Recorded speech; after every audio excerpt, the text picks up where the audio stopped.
What's going on, guys? Welcome to today's Collecting Keys Friday Focus. If this is your first time here, my name is Mike DeHaan, and I am the primary host of the Collecting Keys Real Estate Investing podcast. These Friday episodes, what we normally do is we dive into a question from a listener or a topic that we've kind of been thinking about over the last week or week and a bit. And for the sake of this episode, what I'm going to be doing is diving into my experience working with Alex Hormozi and acquisition.com, as I just wrapped up my year-long consulting session with them last week while I was in Las Vegas. And so I'm going to dive into that a little bit. But first off, just in terms of the Friday focuses, this is going to be our last one of these that we do for a little while. Primarily just because, we've been doing these multi-week episodes for a long time, for many, many years. I think when we first started the show back in October of 2021, we did one show a week for a year. Then we added on interviews. Then we added on these Friday episodes to basically just bring more listenership and more downloads and everything to the platform. But after having done them for so long, honestly, we kind of run out of stuff to talk about. And as we've gotten busier and busier with our real estate business, which is our primary focus, these ultimately turn into something that we were kind of rushing to squeeze in.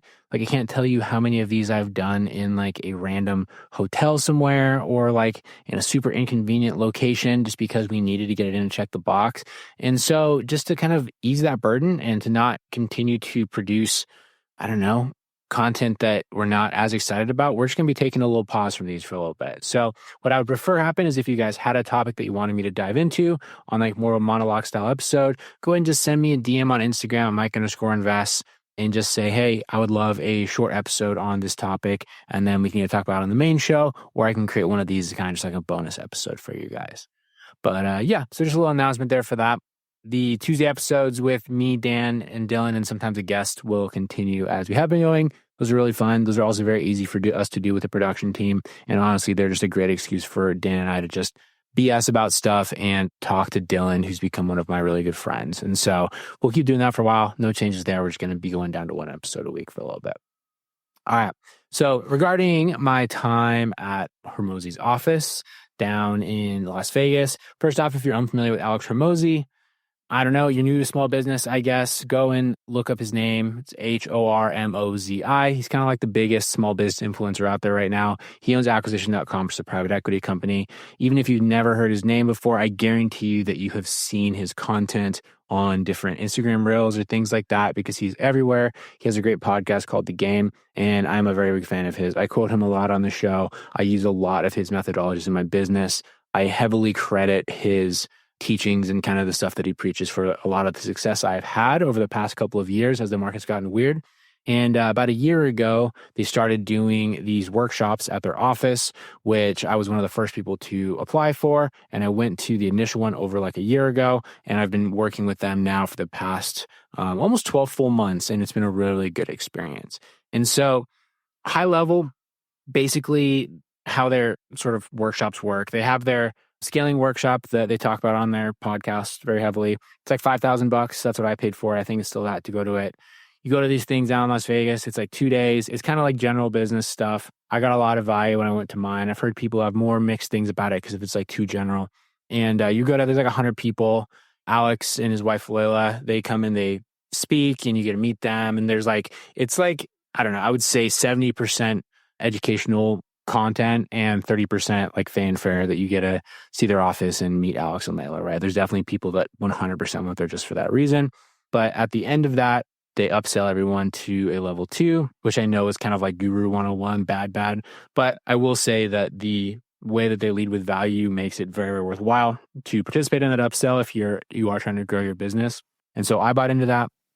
We paid $15,000 for it. And basically what it came with was 2 more workshops that were down there, and then a direct regular consultation with one of the leaders in their company. Basically, they work with you to analyze your company's constraints. They figure out who in their office is going to pair best with figuring out your constraints, and you connect with that person, and then you go down there for 2 additional sessions where you essentially create an entire game plan to figure out what you're going to do for your business to grow it. And kind of the whole thesis with the entire thing is that the companies that they have acquired as a private equity company, the ones that typically perform the best are the ones that they helped before they acquired them, usually through personal relationships. And so their thought was, what if instead of, putting in this free time or working in this funnel that we're kind of trying to pay for to get people to inquire out being acquired by them, right? They said, what if people just paid us? We taught them to be better business owners, and then we could identify the people that come through the funnel that way that are of interest to us, and then we could approach them, and they will hopefully come in and be a better portfolio company for them because they already have crafted them with their systems that they do internal. Okay, it's a pretty brilliant model, honestly. They are making a lot of money with it. Like if you look at the average person, but if you look at the size of their overall company, it is a relatively small line item. And I will say in now my 3 sessions down there and the year that I've been going down there, I've seen the reinvestment that they've done and the way that they've stepped up the game over those 3 sessions. They're doing some really great stuff. But what they do in this level 2, they call it, is they consult you as if you were a portfolio company, and they kind of guide you in the way that they would want you to do it if they were a part owner in your business.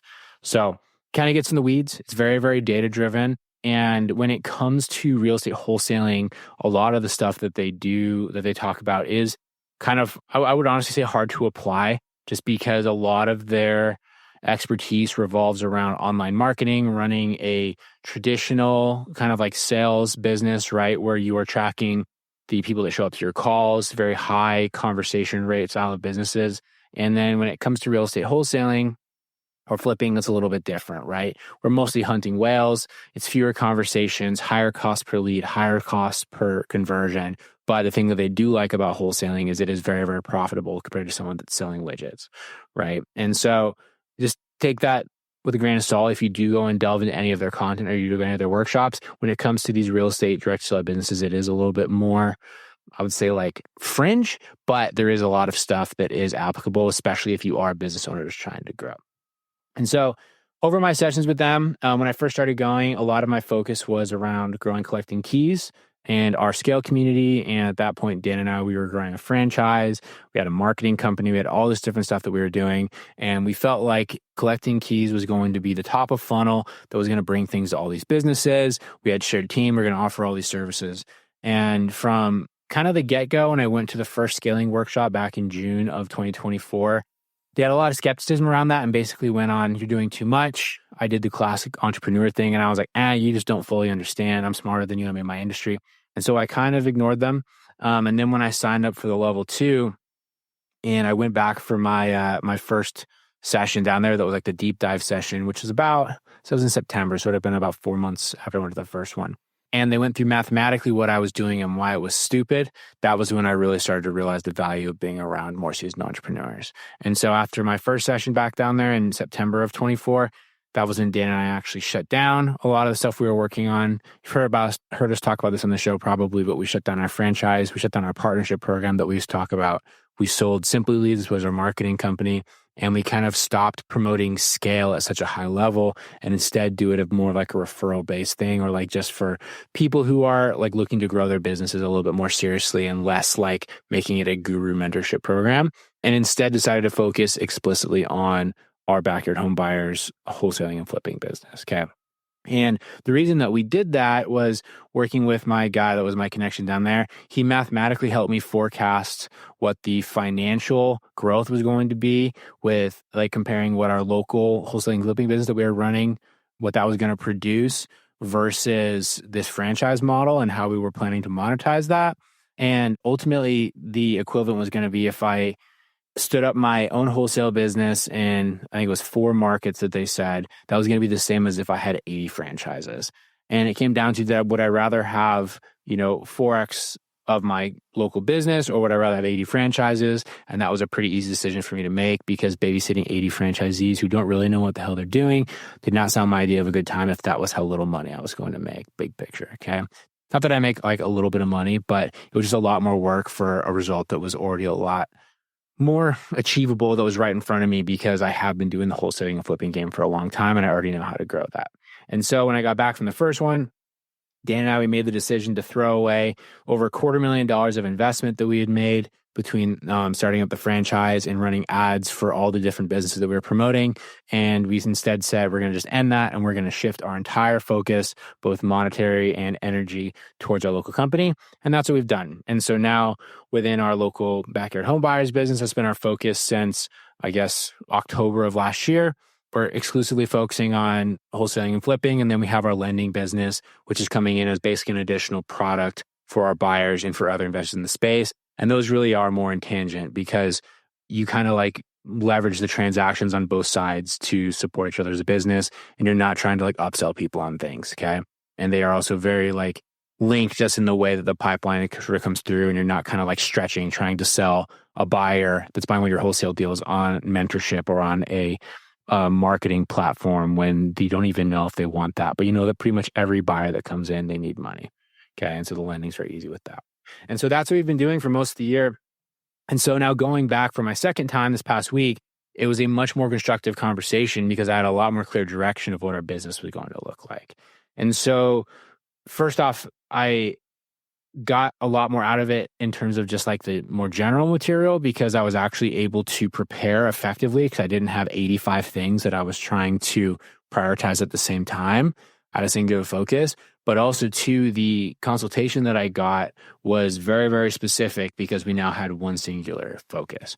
And so when it comes to real estate, it's kind of interesting because, like I said, the teachings that they kind of do, they focus a lot on like online marketing and different things, which we don't do a lot of. We do a lot of direct mail. But fundamentally, they do like real estate wholesaling specifically because it is a marketing sales heavy business that does typically have a high return on ad spend. You know, our return on ad spend is about 7x. But they don't like house flipping like at all. Basically, their view on house flipping is that it is a low velocity of money, high risk business that leaves you open to risk in a bunch of different ways. Whether that's like physical risk, like something happened to the house that's cost you money. Whether it's market risk, like the market turning over, you're not being able to find a buyer, right? Whether it's liability risk, like a contractor hurting themselves on site and suing you. Right? There's so many different ways that a house flip can go sideways. And from their perspective, to do all that work and only to make, you know, $40,000 or $50,000, they're like, why would you ever do that when instead you could wholesale a house, let somebody else that's kind of an amateur do the flip, and you can make sure less money, but in a much faster time frame with way less risk. Okay. And so I tend to align with that. If you listen to me at all on this show, you've probably heard me talk about that a lot. And so I did appreciate that we kind of started that way and we moved that way for most of the conversation.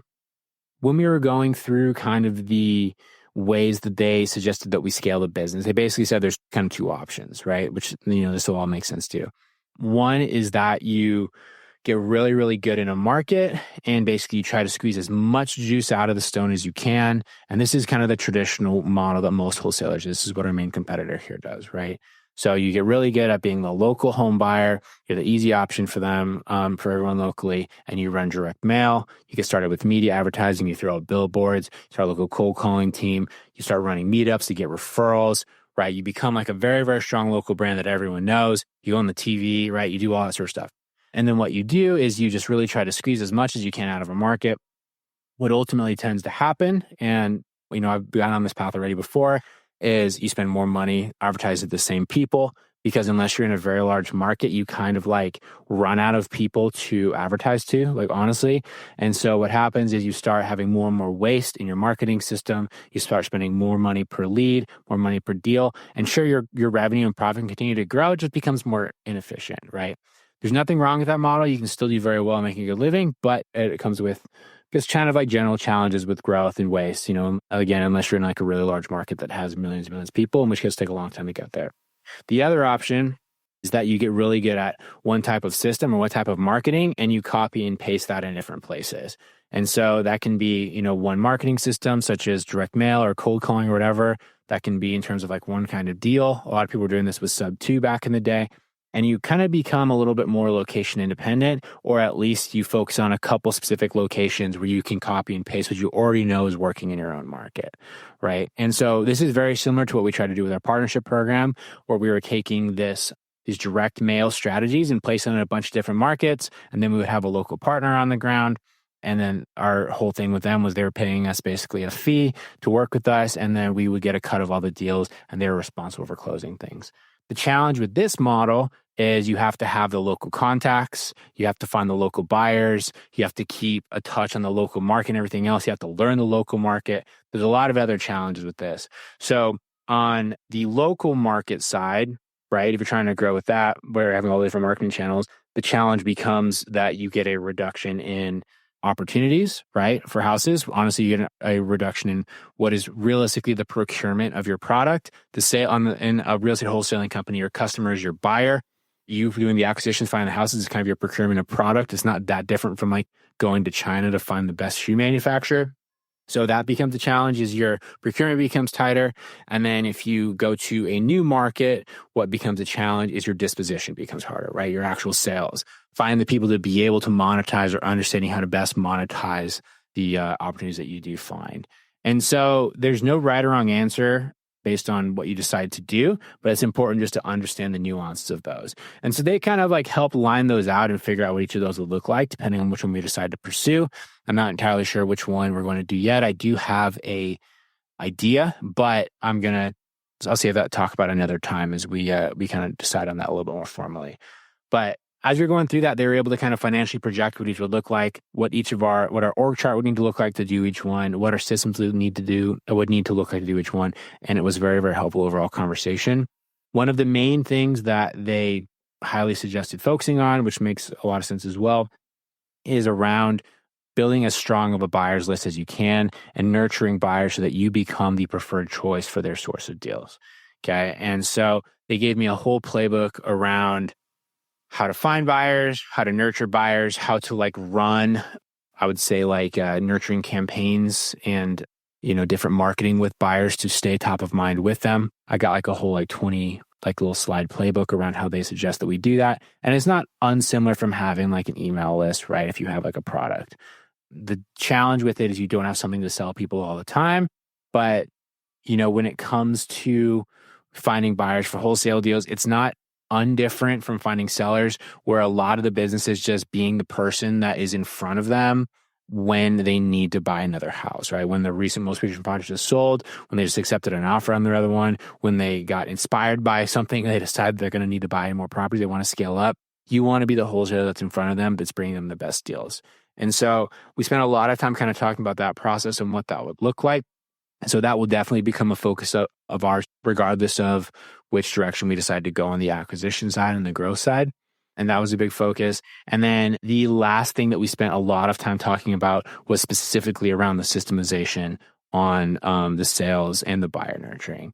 And so they have a whole bunch of different processes that they use regarding hiring, regarding training, regarding processizing everything. And they asked us not to share everything. It's a friend DA, so I'm not going to go too much into details. But I will say, if you listen to the Alex Hormozi podcast that came out last week, it was titled something like "Why Your Team Isn't like Performing" or "Why Your Team Isn't Listening to You." It does have a lot of the same general information, just without the step-by-steps. I highly recommend you listen to that episode if you were trying to figure out how to hire and run your team better, because there is a lot of great knowledge in there that's very similar to the information that I got. Okay. So I know throwing a lot of you, this is kind of like a longer Friday focus for us, but my main takeaway with a lot of this stuff, it's kind of funny because I've been an entrepreneur now for 7 years. And when it comes to small business, when you get to big business, I don't know what that looks like. I haven't run like a big business yet where I'm getting to, 10, 20, 50 million plus, right? You kind of know everything, honestly. But there is, we all experience this. When you know something, but you get framed it in a different way or by someone that you have a lot of respect for, sometimes it means more than when you read about it or you think about it yourself. And I think some of the best value that comes from being a part of something like these acquisition.com workshops is that you get told something by someone that has absolute confidence because they have been there so many times before and you very well believe that they know what they're talking about. And sometimes just doing that and getting it framed in a way where they're giving you literal direction and not just kind of like theoretical direction, right? But they're literally saying, do this, do this, do this, do this. It makes it so much easier to have confidence in making big decisions. And for me, that experience alone was more than worth the money that I paid to go and attend these things, right? which realistically over the course of like flights and everything else is probably close to $20,000 just for the level 2. But the value that I've gotten from it has vastly surpassed that. Also, too, just being around like an organization that really does run at such a high level, like they've completely changed my view about what a good company looks like and what a good team looks like.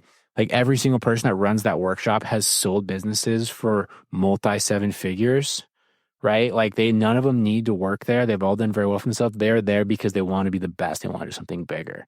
And to see a team that is built by people like that, by people that are re-entering the workforce is very, very inspiring. And then you realize very quickly how poor of operators even some of the most successful people that you probably know are, right? And that alone sort of like reframes my view about what it takes to actually be successful. I've come back from every one of these with a new focus, with a new set of respect for what successful business actually is. And I would say it really helps me alleviate any like shiny object syndrome or anything weird that I'm currently dealing with, just because I was just around people that are doing the most basic, boring stuff at a very high level, and they're absolutely crushing it. So all in all, if you guys are curious about the workshops and you're a fan of his stuff, I recommend going to the scaling workshop. I do think it's a cool experience and there's a lot you can gain from it.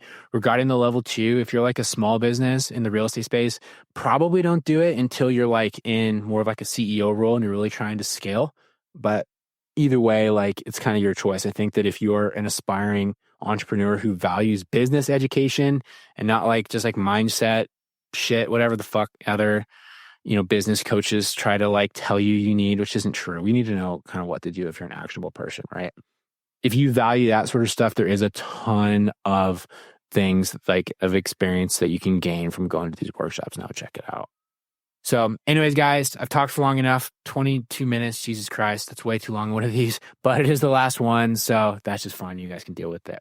But anyways, go ahead and shoot me a message on Instagram. Let me know what you think at Mike_invests. And keep listening, guys. We appreciate it. Share these episodes with anyone you can. It helps us continue to grow. And I'll see you guys on the Tuesday episode this next week. So thanks, everybody. We'll talk to you guys next time.